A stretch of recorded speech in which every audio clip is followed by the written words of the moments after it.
গণ অধিকার পরিষদের সাধারণ সম্পাদক মোহাম্মদ রাশেদ খান বলছেন, আওয়ামী লীগ নিষিদ্ধের কর্মসূচিতে যমুনা বা শাহবাগ ঘেরাওয়ের সর্বশক্তি নিয়ে উপস্থিত ছিল জামায়াত শিবির।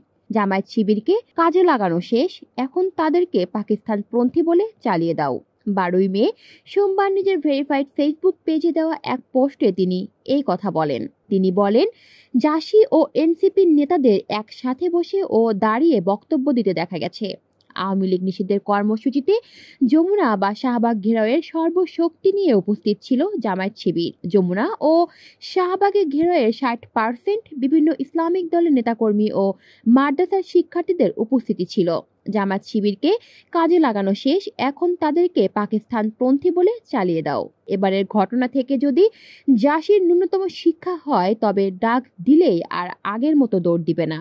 আর যদি তারা মনে করে চর মেরে ক্ষমা চাইলেই ক্ষমা করে দেওয়া যায়, তবে আবার ডাক আসলে তারা আবার জনশক্তি নিয়ে হাজির হয়ে যাবে।